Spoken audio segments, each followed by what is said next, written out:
ओम श्री गुरुवे नमः। ओम शांति शांति शांति। प्रणाम भगवान। भगवान योग वासिष्ठ महारामायण से निर्वाण प्रकरण उत्तरार्ध और सर्ग नंबर 215 लेते हैं भगवान।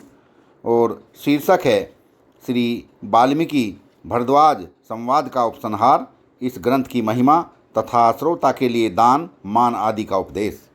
श्री वाल्मीकि जी कहते हैं, मेरे शिष्य श्रोमणि परम बुद्धिमान भरद्वाज, इसी प्रकार तुम भी इस कमनीय तथा निर्मल ब्रह्मात्म दृष्टि का दृढ़तापूर्वक अवलंबन करके वीतराग संदेह शून्य शांत चित्त जीवन मुक्त होकर सुख से रहो।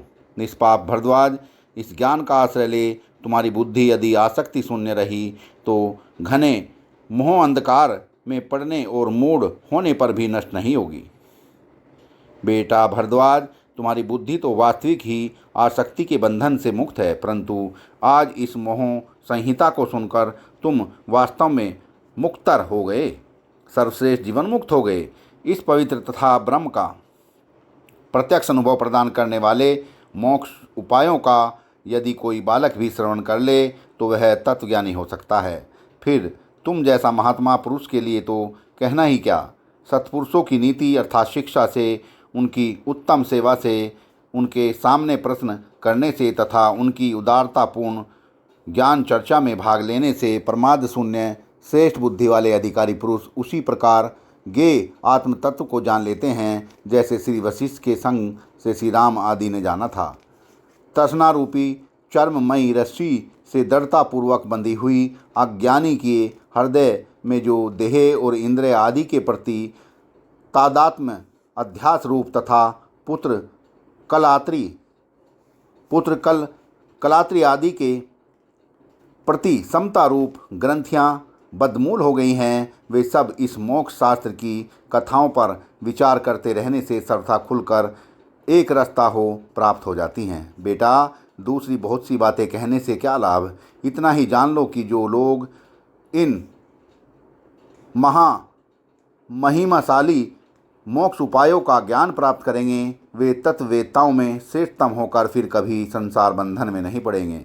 जो सत्पुरुष इस ग्रंथ को बहुश्रुत विद्वान के सामने स्वयं भली भांति विचार कर इसे पूर्णतः समझ लेने के पश्चात स्वयं भी सुनने की इच्छा वाले लोगों को उपदेश देंगे, वे पुनर्जन्म को प्राप्त नहीं होंगे।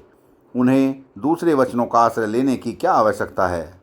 जो अर्थ अनुसंधान की अपेक्षा न रख केवल इसका पारायण करेंगे अथवा जो इस पुस्तक को लिखेंगे तथा जो उत्तम तीर्थ क्षेत्र में व्याख्यान अनुकूल श्रेष्ठ वक्ता को इसकी कथा कहने के लिए नियुक्त करेंगे, वे यदि सकाम भाव वाले होंगे तो राजसूय यज्ञ के फल से युक्त हो बारंबार स्वर्गलोक को जाएंगे, और यदि निष्काम होकर उक्त कार्य करेंगे तो उत्तम कुल में जन्म तथा सद गुरु के मुखारविंद से सत्य शास्त्र के श्रवण का सुयोग पाकर तीसरे जन्म में उसी तरह मोक्ष प्राप्त कर लेंगे जैसे पुण्यवान पुरुष धन संपत्ति को पा लेता है। पूर्व काल में आचित्य रूप वाले ब्रह्मा जी ने मेरे द्वारा रचित इस ग्रंथ पर पूर्ण विचार करके यह बात कही थी कि मैं इससे सत्य स्वरूप ब्रह्म का निर्वचन होने के कारण यह मोक्षमयी उत्तम संहिता है। उन महर्षि की यह वाणी असत्य नहीं हो सकती। मोक्ष उपाय नामक कथात्मक प्रबंध रूप इस महारामायण की कथा समाप्त होने पर उत्तम बुद्धि वाले श्रोता को चाहिए कि वह वक्ता को प्रयत्नपूर्वक सुंदर भवन देकर अभीष्ट अन्न पान के दान से ब्राह्मणों का पूजन करे। इतना ही नहीं, उन सबको यथाशक्ति मनोवांछित धन की दक्षिणा आदि भी देनी चाहिए। भरद्वाज, तुम्हें बोध प्रदान करने के लिए मैंने सैकड़ों तथा क्रमों से विशाल कलेवर हुए इस निर्मल दृष्टांतों और युक्तियों से संपन्न इस ब्रह्म तत्व की विस्तृत व्याख्या से युक्त महारामायण शास्त्र को श्रवण कराया। इसे सुनकर जीते जी ही समस्त बंधनों से मुक्त होकर ज्ञान तपस्या और कर्म के फल से युक्त अक्षय संपत्ति प्राप्त करके सदा के लिए पूर्ण परमानंद में निमग्न हो जाओ। सत्संग को विराम देते हैं भगवान। प्रणाम भगवान।